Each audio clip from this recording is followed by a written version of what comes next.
Hey guys, how's it going and welcome back. Well, my new hub just arrived. It's called a Qwiizlab. I've been doing a lot of research on hubs in the last while, and I ended up deciding on this one because it seems to be the most highly recommended one. It's also one of only a few hubs that actually can use external power, because you're only going to get so much juice out of the excuse me, still getting over a cold. You're only going to get so much juice out of the ports, and although this one here has a cable that comes with it to go off your USB type A port to the power supply source, there's a problem with this. Let me explain. Well, as it turns out, the port, of course, doesn't supply a lot of amperage out of the back of your average M1 system. As such, when you start using external hard drives that go inside this thing, one of which being an NVMe, the other one a regular SATA drive, some of these SATA drives can chew up a bit of amperage. The one that's going in here actually chews up about 1.7 amps, and you're not getting that kind of amperage out of the built-in port on your computer. So we need more juice. So they have what's called a power port on this thing, and it is suggested or recommended by written reviews that I saw on Amazon to actually forego using the cable because it's useless, because you still might not get your drive recognized. So you use a separate power supply. And one guy actually used his iPad charger, and all of a sudden, drive comes to life. Now, the iPad charger that I'm using is actually the one from my iPad Air 4, because it has plenty of amps. It's got about 3 amps worth of power that it can supply at 20 watts. So that's what we're actually going to end up using. So I would advise doing the same. Otherwise, the story will hold true all the time, and that's to the question of why your ports are exploding on your computers. And the simple answer to that is that, well, the power is not enough. So we are going to put that like that, and I guess what we'll do is go off the side here. Now these little pads, you can put them on your drive or you can put them on the cover. I'm going to put them on the cover just because I don't want them to go on the drive itself.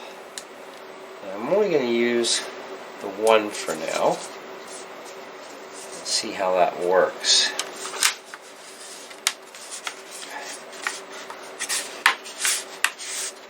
Yeah, that'll hold that drive in place. So they do give you a bunch of screws.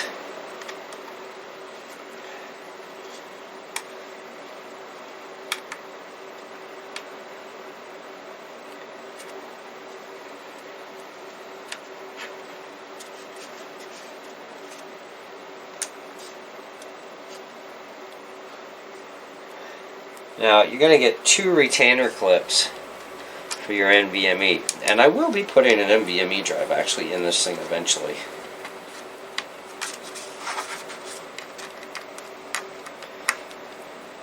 But I wanted to show you guys too putting the drive in this. Now you can use this hub on any Mac computer. It's not relegated to just the Mac Mini, and this is why we have extra screws. So you can use it on your iMac, your MacBook Air, But it is designed for the Mini, of course, because of the style and everything. But if you're looking for a hub solution, this will certainly give it to you. And we're going to go over the ports there in a second.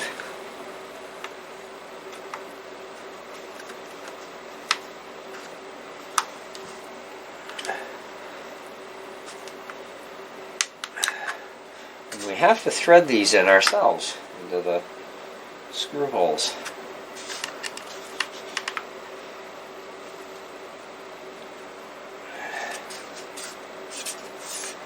Okay, that one needs to go down a little bit more. Alright, so we have 2 spare screws, and we have our 2 clips for our NVMe, whenever we decide to throw one in there. So once I upgrade the drive in my tower, my PC, to the new NVMe, I'm going to take the 1/2 terabyte one out of it. So this is a 960 that we just threw in. Okay, so on the back here, of course, we have our Type-C port to our computer, and our other one is for straight-out power. So we're going to actually use the power with the power supply. Now the short cable, of course, is the one we're going to use to go direct to the Mini with.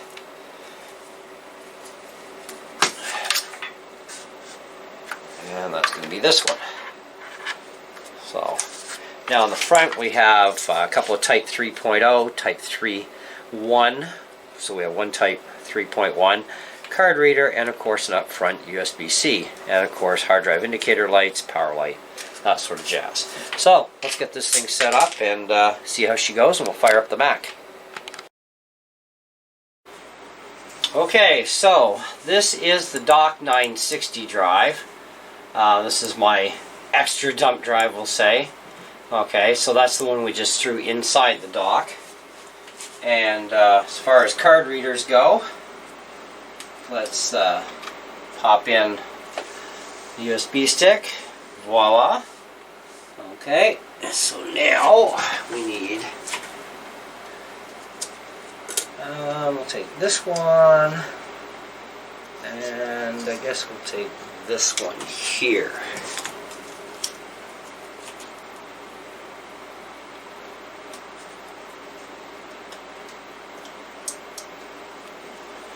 So this is an SD card, and then the micro SD.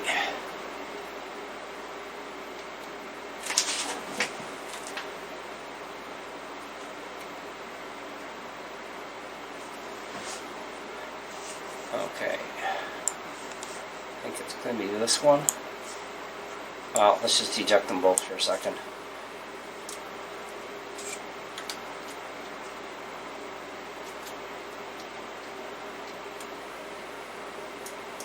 Okay, so micro SD. Now the micro SD, it goes in with the connections down, where the big SD goes with the connections up.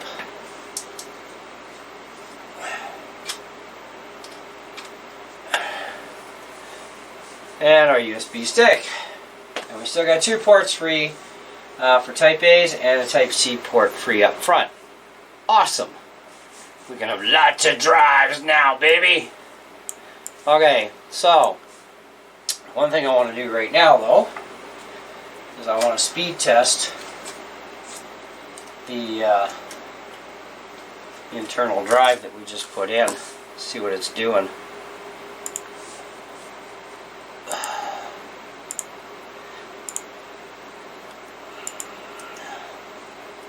Yep, Dock 960, open, and we're going to do a 5 gigabyte stress.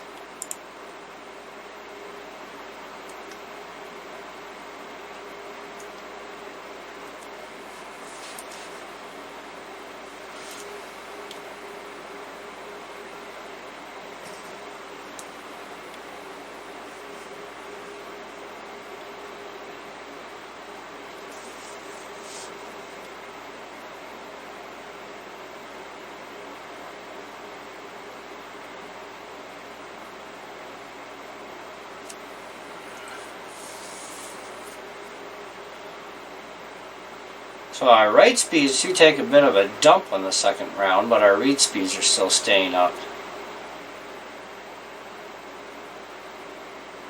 Interesting.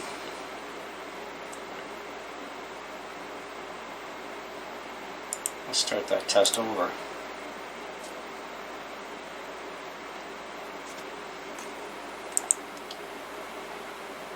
Okay, initial test. So we have to let it go through. Well, let's give it a few rounds to do its thing.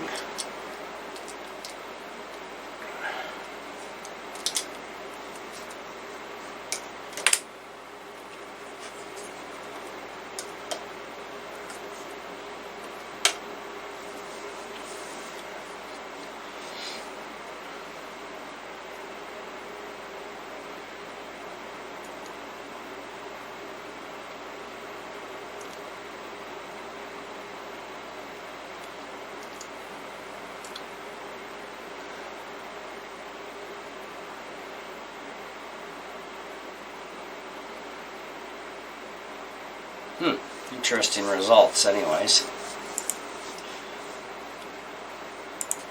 So initial speeds.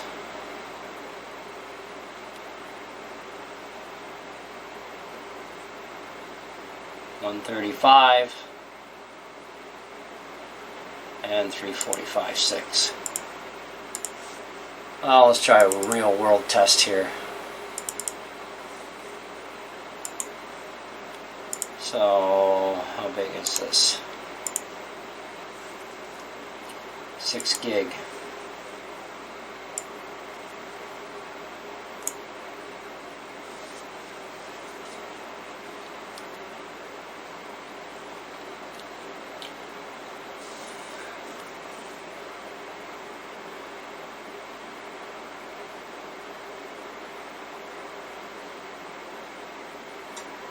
Not bad.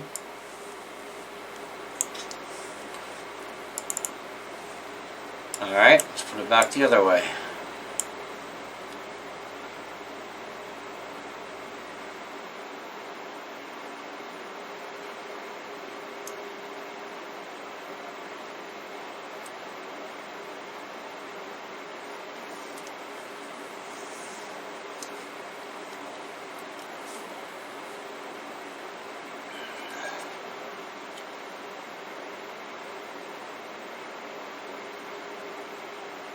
Oh, we got a bit of a choke out.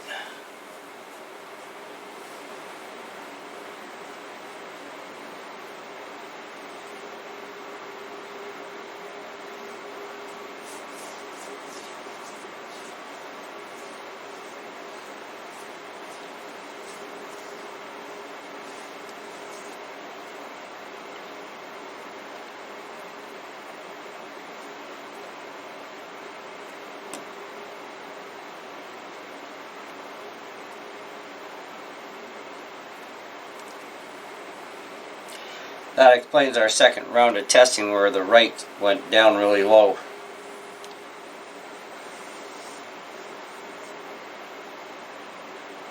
That's interesting. So, not the fastest kid on the block going back onto the drive, but read speeds to copy to another drive are pretty good. But this is a little bit on the pathetic side. This is something I've never seen anybody do any testing on, going between, your internal drive and one of the drives in the dock. So that's actually quite interesting, what's going on here.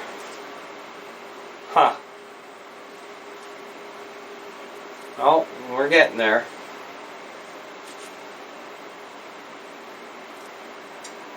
So definitely a bit slower going back the other direction. So what do you say we test this one more time? How big is this? Oh, 9.5 gig. Oh, let's dump that onto my internal Mac drive.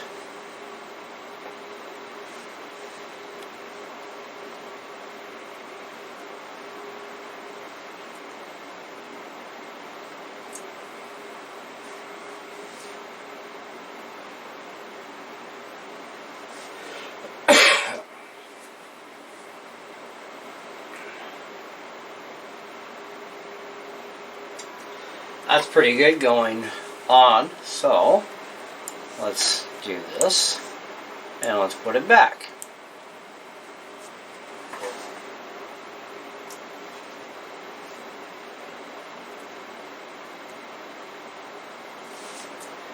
I think we're going to see the same thing happen again.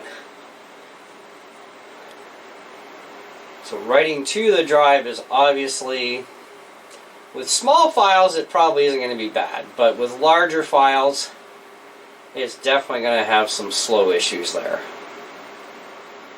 That's actually quite interesting. I would have expected, you know, your initial Blackmagic speed test, you know, where we got the first 4 blocks full, right, on the first run. It's like, oh, this is 3 something, this is 2 something.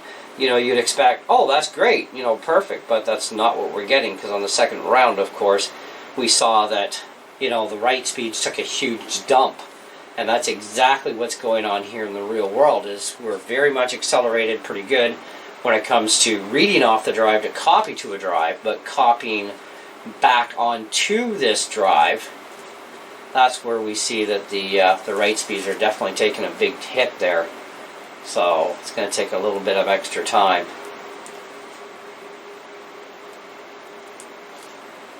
This is another reason why I tell people, you know, don't ever use an external hard drive of any kind unless it is super fast, right? So something like an NVMe that's about 3,000 megabits per second or quicker, then do your 4K footage on an external drive. You should be okay. But this is an SSD, like normal everyday SSD drive. Not a good idea. You know, definitely not. So, even if it was by itself, I still would not do it. So, I guess one more test we should be doing actually is seeing what the transfer rate speeds are off the 3.1 Type A bus. But we gotta wait till this finishes first.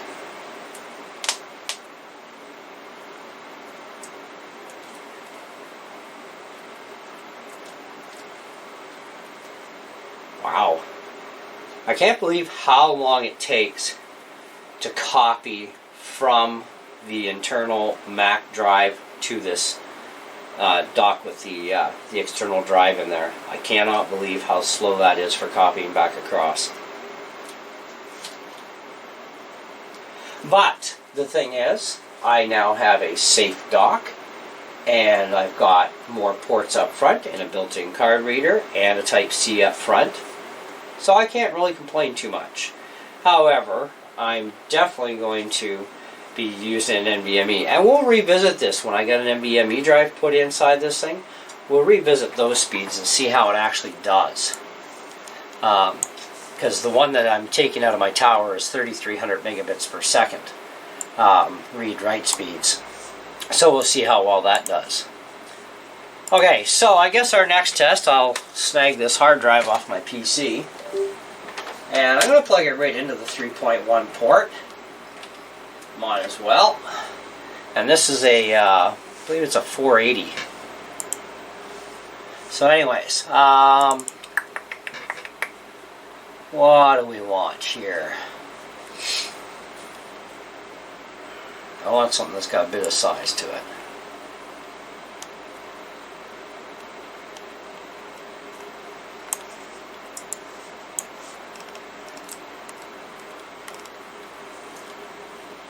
Let's see how big my music folder is.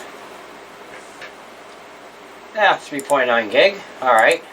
So let's go from the drive that I just plugged in right to the dock drive.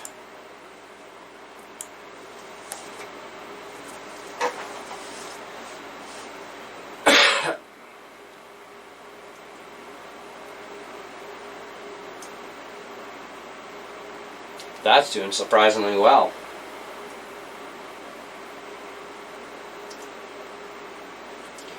And we're going to stall it. So after so many gigabytes, it just goes blah.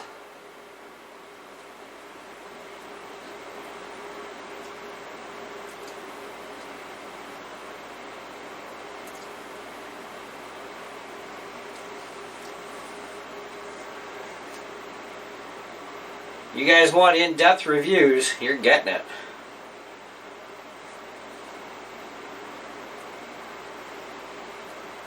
Now, going with the included cable to go from the Type-C power source to the Type-A, they say plug it into your Mac. A, you're stealing a port off your Mac that you need. B, there's not enough amperage to run an internal drive, let alone two, which a lot of people found out. And this is why they suggested, use an external power supply, because it's a power-only port. It's not for data throughput of any kind. So why would you waste a Type-A port that's for data on powering this thing when it doesn't even have enough amperage to begin with? So, that's what we don't get about the company's idea of, getting extra power to run the internal drives, because that's what that power is supposedly for. Okay, so let's trash that off of there. Come on.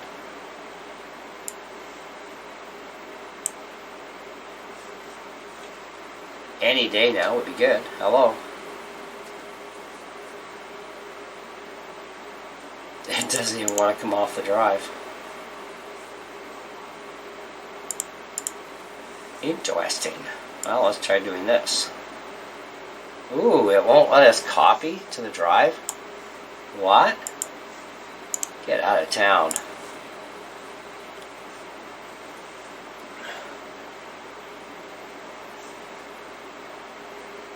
Oh, it's locked.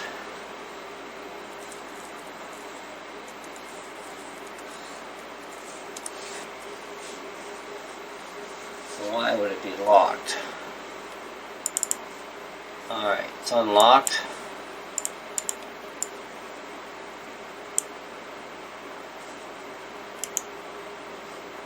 It is still not letting us take it off. That is wild. And we still can't copy onto it. What if we... No, we can't even copy onto it. What the hell? That is way too interesting. Okay, so can we eject the drive? That's not a problem. Let's try it in 3.0 port. That is weird that would be locked. I've never seen that. And we can't copy to it. Now, my 960 is formatted for Mac. And, of course, obviously my internal in my Mini. But this is exFAT formatted. I'm wondering if that's maybe a problem. It doesn't want to copy in. It can't be, though. I've done this for years. Yeah, my folder is still there. Everything's still inside it. Okay, well, this is interesting, guys, to note. I think we need to do a little experiment here. So I'll unplug that.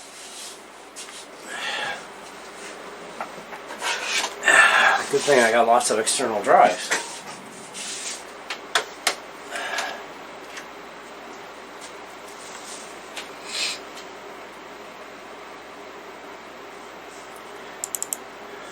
Now this is a PC formatted drive.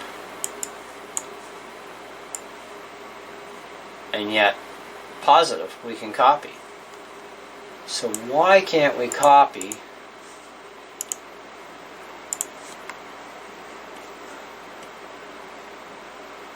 you have custom access. See, we don't have to worry about any of this lock or unlock junk. Why, though, is the other drive locked?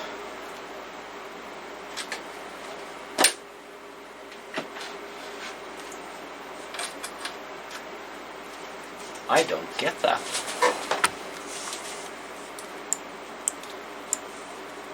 Yeah, it's locked.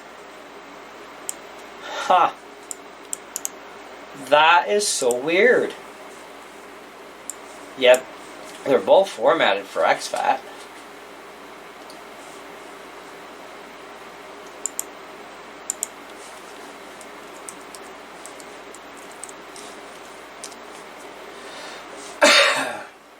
Okay. Oh, you can only read.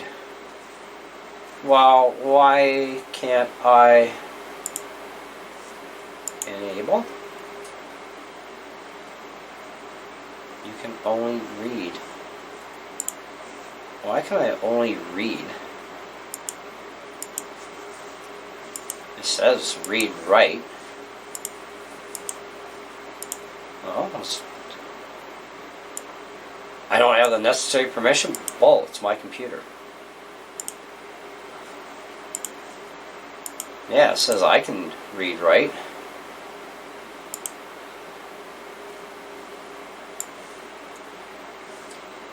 That is messed up. Why is that doing that?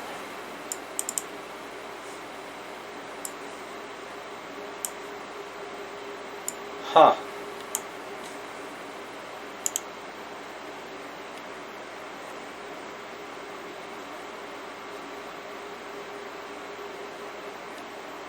Get info. Read write. For me, yeah. Staff read only.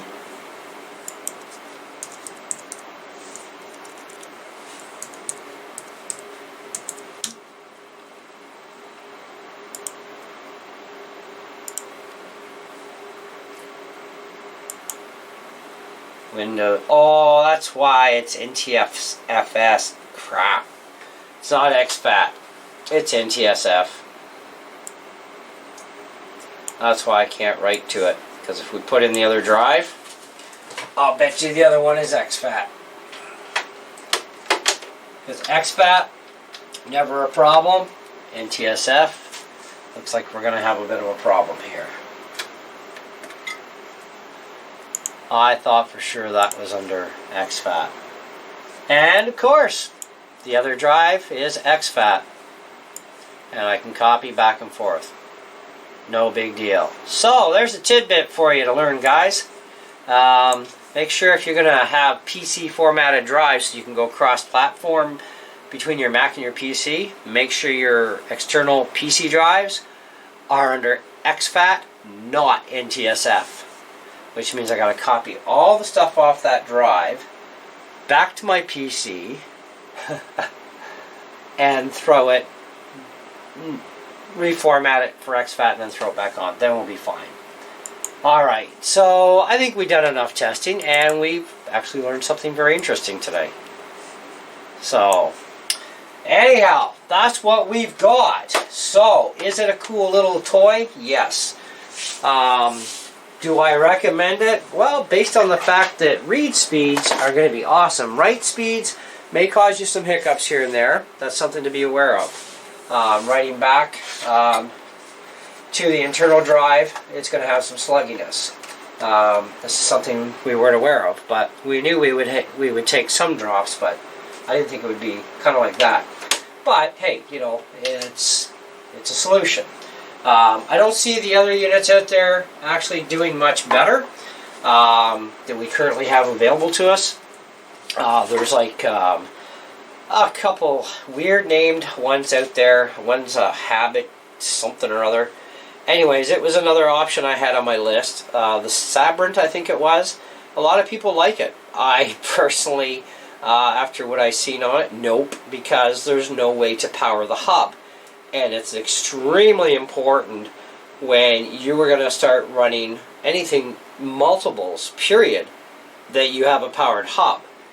You know, because like I said, even with this unit from Qwiizlab, you know, the drive does not get recognized internally unless you have power, and the cable they give you to go to your Type A port, that Type A port does not have enough amperage. So the voltage is the same. You will never run out of 5 volts, but you will run out of amperage. And if you don't have enough amperage, that's a problem. Okay? So that's something to keep in mind.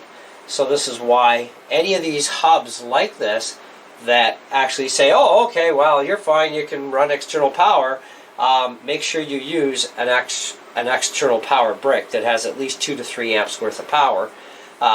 Because, you know, just my drive alone that I put in there, that 960, that chews 1.7 amps. So I have 3 amps available through that brick. So I also have to watch, all right, well, how much amperage is the NVMe drive going to draw on top of that?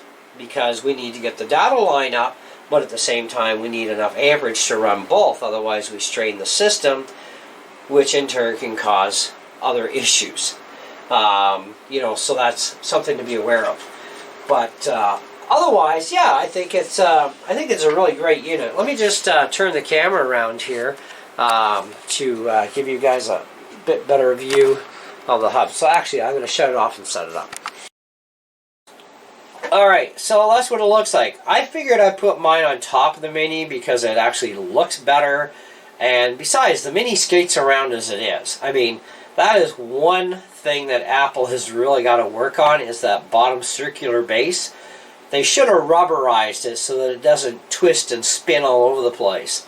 So I've actually got it corner wedged to a speaker to keep it from moving. And this way, this doesn't move, and this has got rubber feet, so it sits there perfect.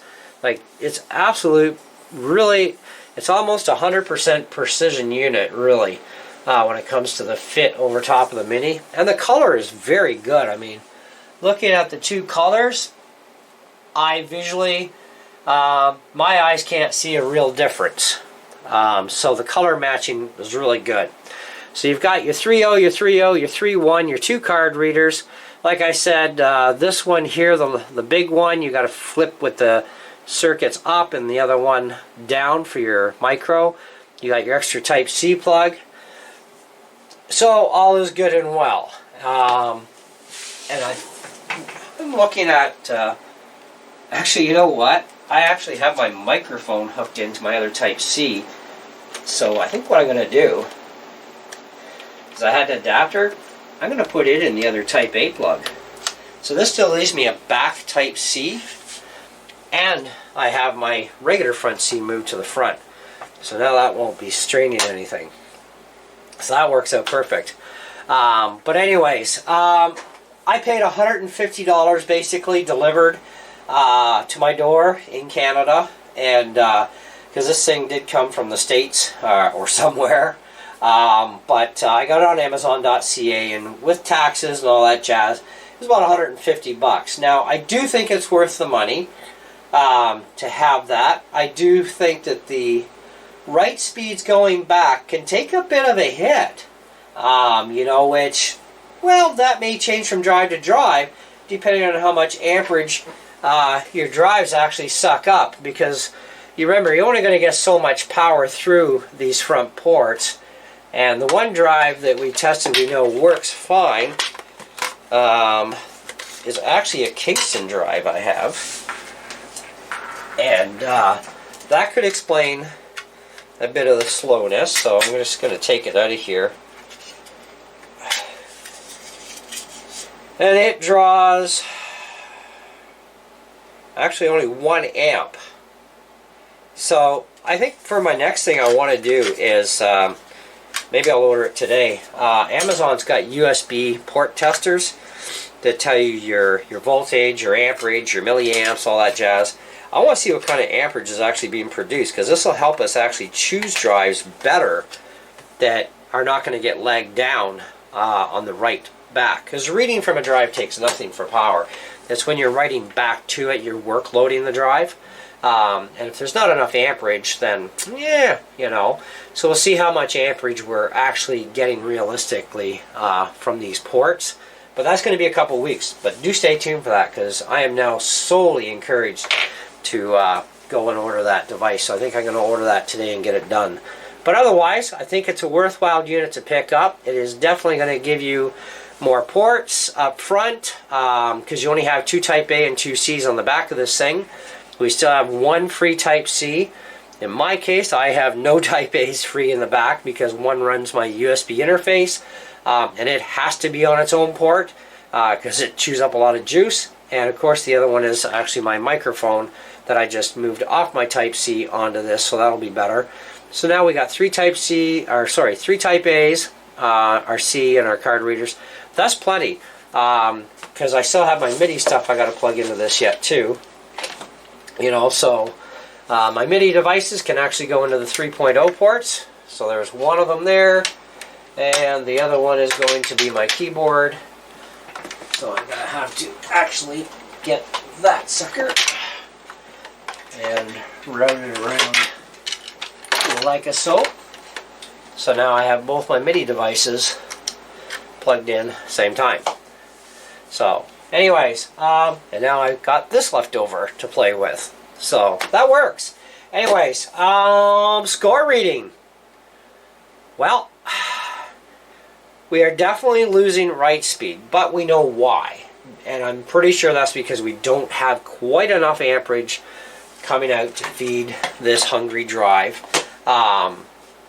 So that I'm going to take with a grain of salt. So I would put this probably somewhere around the neighborhood of about, I would say 4 1/4. And the reason for that is because A, it's not perfect. B, you know, even with 1 amp, we should still be seeing better write speeds back than what we are, because we're seeing good read speeds, just not good enough write speeds, and we have that stall out even on the same size file. But the other thing I want to pick on this thing, which I think is very important, is when it comes to that hub power system, to power the hub. Yes, I do believe you should have that sort of a system, but I do believe that they should be supplying us with a proper amperaged USB brick and not a cable to go off a port, because everybody who I've seen talk about any of these type of hubs that can be powered, but especially this one particularly, there was a lot of people saying, you know what, I didn't get my hard drive online until I plugged in an external power supply, because as we know, there's not enough power out of the type A port the way they show and supply that cable. They should actually be supplying us with a proper power supply, because coming off the back of your port is not enough to loop in just for the juice to run it, because that port is power only, and that power has to supply whatever it is, but it is definitely supplying power to the 2 internal ports for the NVMe and the SSD drive slots. So anyways, that's what I got for you. Thanks for watching. Hope you enjoyed the video. Sorry it was so long, but hey, you guys know I'm about being thorough, so if you want the goods, that's why I do it this way. See ya.